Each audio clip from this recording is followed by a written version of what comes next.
This is lesson 3.2, and we're just going to split it up into two different parts. So this is part 1 of lesson 3.2. Okay, and we're going to go over the equation of a line in two-dimensional space. So you're going to be like, I thought we already went over this in the last video, and you're right. We actually went over vectors and parametric equations of a line in two-dimensional space in the last video. So this video, I'm going to show you a third.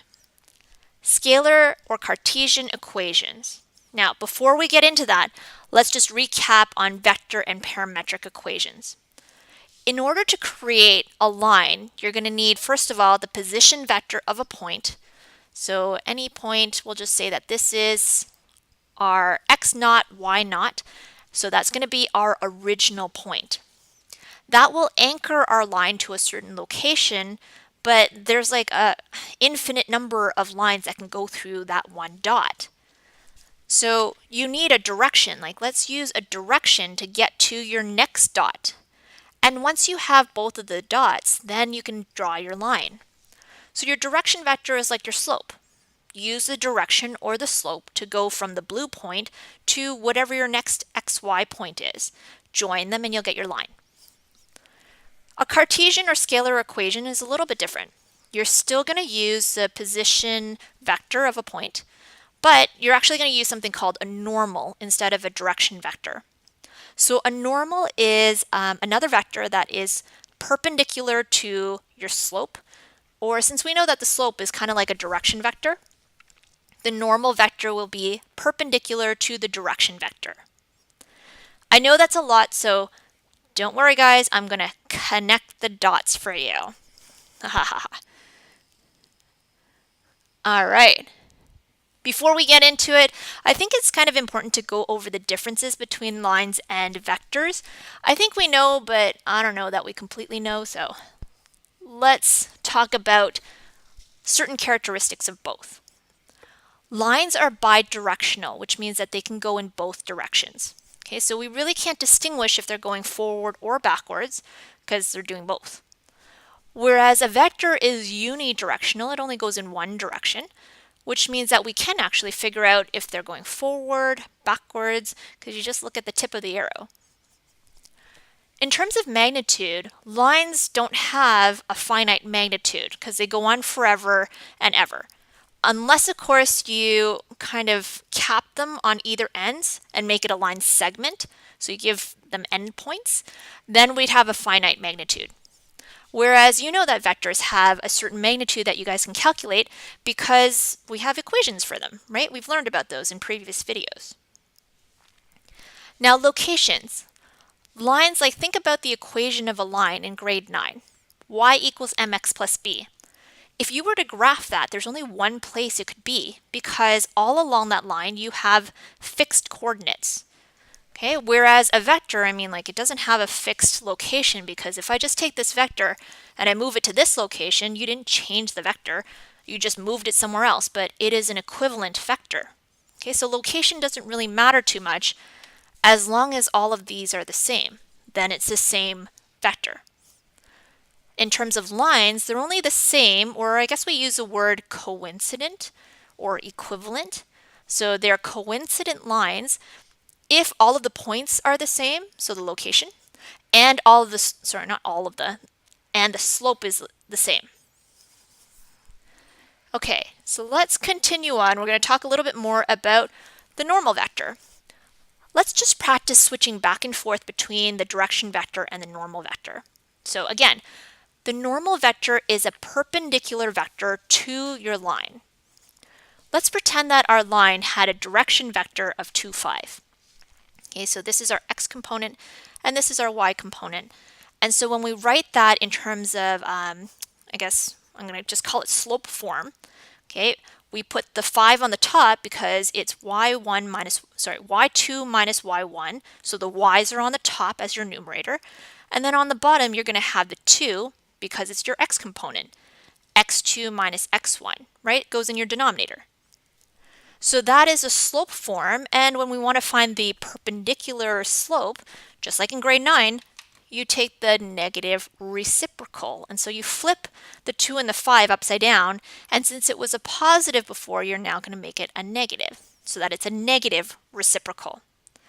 And I guess you could have had like another answer, right? Or you still could have had 2 over 5, but the negative could have been down there. So that gives rise to two normal vectors. We're going to now write it not in grade 9 like slope form, let's write it in vector form. Okay, so in grade 12, vector form is written below. A normal vector, so a perpendicular vector, is where you have the y component right here, and then the x component right there. Okay, so the first one is the one indicated by the pink fraction, whereas the second one is indicated by my blue fraction. Okay, now I don't know if you really understand what this means, so let's just draw you a really quick picture. If I have a line and that line has a certain direction vector, then what you've just discovered, let's give you a pink, is one normal vector, which means a perpendicular vector to that green direction vector. Okay, or you'll notice that this equation is actually very similar to the first normal equation, but it's opposite. So that guy is this one, still perpendicular. So both of them are actually perpendicular to the direction vector, and that's what I wanted to show you. Let's go on to the next question. Okay, so they've given us a normal vector. Okay, so this is our x component and our y component, and I can write that as the perpendicular slope, which is 7 over negative 6. Okay, so if I wanted to, I could find out the direction vector by doing the negative reciprocal. Okay, so we flip it upside down, but now it's a positive because it was a negative before. Couldn't this one also work? That's still a positive, isn't it? So positive 6 over 7 or negative 6 over negative 7. This green slope gives rise to the direction vector 7, 6. This blue slope will give rise to the direction vector that is opposite. Okay, so I think you kind of understand what's going on. I'm going to leave the last one for you, and I'm just going to move on. Okay. How do we develop, like we didn't even talk about like scalar and Cartesian equations. So let's figure out how to create that Cartesian equation. Okay, so visually on the left-hand side, I'm going to create a picture of a line that passes through point P naught. Okay, and it also, I'm sorry, just make a correction to the lesson if you guys are writing this down. It has a normal vector of this guy right here. Okay, so 7, negative 1. Let's just start drawing this. Okay, so P naught is maybe somewhere around here. I'm going to go 4 and 3. Okay, you want to draw a black line that goes through that point, but is perpendicular to your normal vector. So your normal vector is, why don't we write that down actually? This is our x component, this is our y. So I'm going to write it in slope form. This is a perpendicular slope, negative 1 over 7. So as long as my black line has another line, a pink line, that is perpendicular to it, and that pink line should have a slope of negative 1 over 7. I can't really figure out how to draw my black line yet just because I only have the one dot. So let's start drawing the pink line, and then maybe we can use that to orient the black line. Okay, so the pink line, it really doesn't matter where I start, so I'm just going to start at the origin, I guess. Okay, and let's do a slope of negative 1 over 7. 7, I think that's right there. Let's get rid of that. So I'm just going to put that as my placeholder, and we'll draw a line. Okay, so maybe something like this. We'll just pretend that those are arrows. Okay, so that is my pink line, but again, I was trying to draw a black line here, and it's got to go through the blue dot, but perpendicular to the pink. So something like, maybe like that. Okay, I guess, good enough. Arrows. And about perpendicular, looks perpendicular. So the whole point of this is you're supposed to find the equation of the black line. And I can't because I only have the one dot. I need like a direction or a slope or maybe even like another point on the line. So let's just call this xy. I can use the green point and the blue point to create a direction vector. So let's just create a direction vector that goes this way. Okay, and in order to calculate that, we have to then take p minus p naught. Okay, and we'll get some sort of a direction vector with the x and y components as these two. All right, I'm starting to get there. So in order to create the scalar or Cartesian equation, you kind of just make sure that you understand the relationship between the direction vector and the normal vector. So both of those together, since they're perpendicular, we've learned about dot product. Their dot product must equal 0. Okay, so let's just scroll down a little bit and we'll go through the math. So the direction vector dotted with the normal vector means that our x components are going to multiply, and you're going to add that to the y components multiplied. Okay, so we're just going to distribute it in and start to simplify a little bit. This is starting to look a lot more and more like grade 9, right? Like, isn't this just the standard form of y equals mx plus b? Okay, isn't that like a line? This is how we're going to write our scalar Cartesian equation. Okay, so it's kind of cool because take a look at these coefficients in front of the x and the y. 7 and -1. Guys, that is our normal vector. So weird, right? Like we haven't even learned that in grade 9, but it was always there.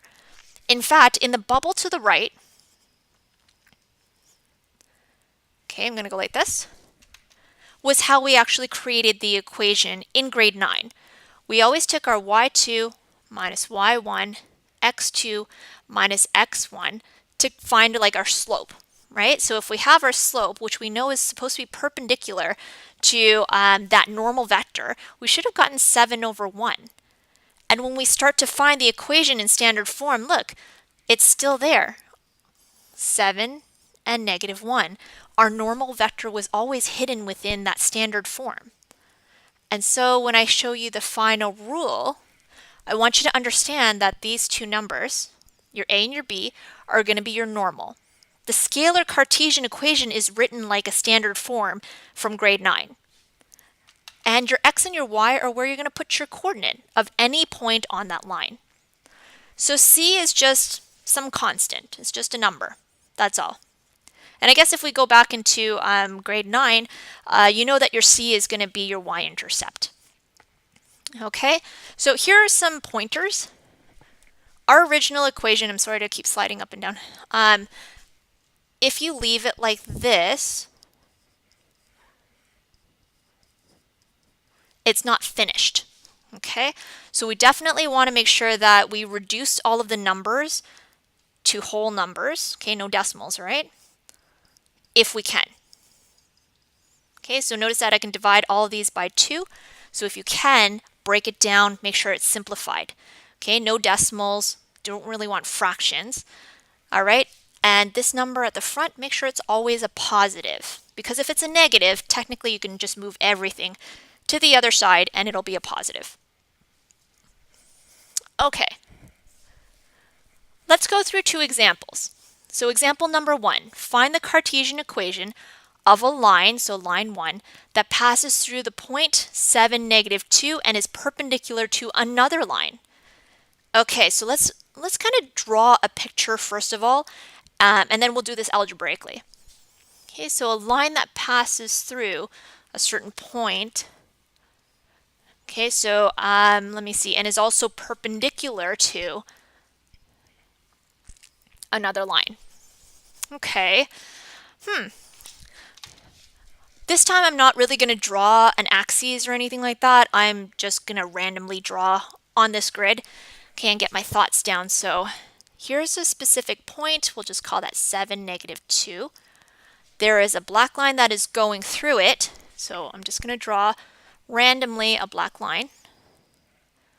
maybe something like that. And this is line 1. Okay, so we have another line because this black line is perpendicular to the pink line. And the pink line, let's just draw this. No, we're going to use this guy again. Okay, so that's going to be my line 2. I'm going to use this line. Oh, no, I don't want that.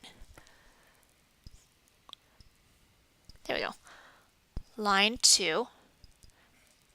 7x plus 3y minus 4 equals to 0. Okay, so 2 lines, line 1 and line 2.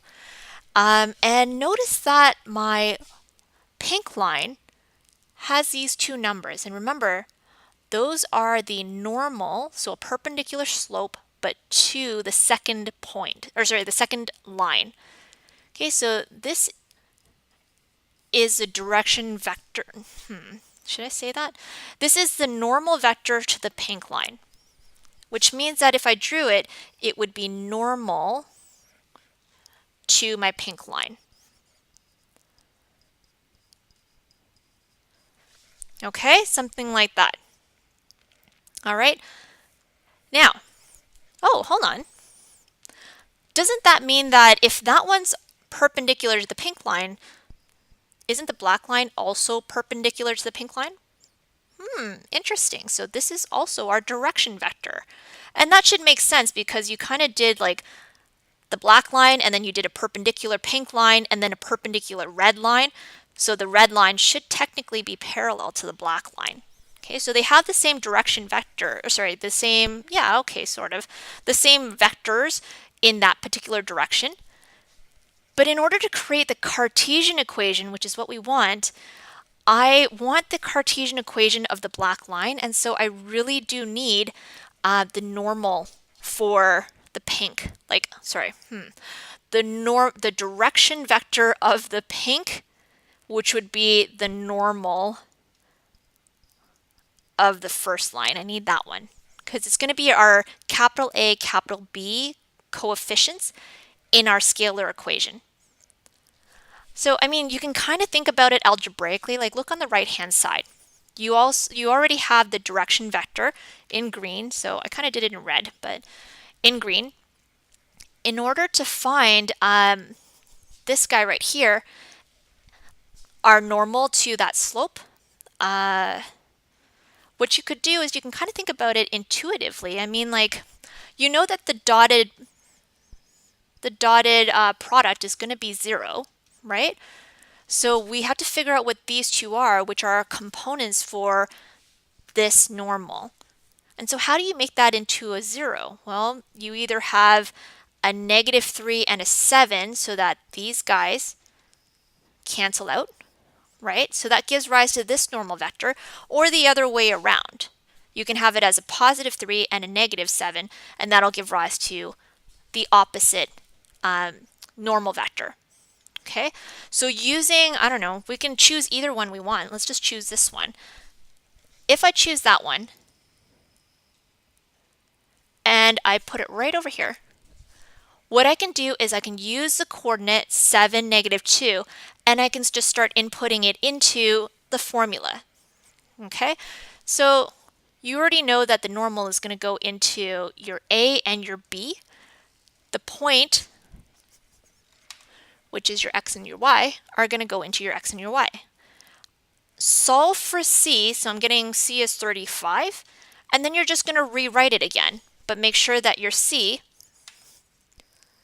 is going to go right there. So your normal is already over here. Okay, and obviously keep your x and your y because we want to make this a general equation. But you don't want a negative starting off your equation. So just take all of this and move it to the other side. So it flips all of the symbols around and you'll get a nice positive in front here, which is what you want. So the last question is a little bit less crazy, okay, and a little bit more intuitive. Find the scalar equation. That's the same as a Cartesian equation. It passes through the points, so you have your A and your B. we can create a direction vector by subtracting them. If you find AB, that's going to be the direction from A point to B point. Okay, so this is going to be our direction vector right here once we find the difference. So you're going to go B minus A. And then obviously if we do the negative reciprocal, we're going to get our normal vector. Okay, so taking the normal vector, you're then going to put it into your A slot and your B slot. Okay, and then you also have your point. So it really doesn't matter which point you use, because remember when you were trying to find like your y-intercept in grade 9, you subbed in one of the points, but it really didn't matter because both of the points are technically on the same line. I'm just going to choose B. So let's put B into here, into your x and your y, and then solve for C, and then put the C at the back with your normal as the coefficients for your A and your B. Okay, so the next video is going to be talking about your favorite topic in grade 10, shortest distance between a line and a point.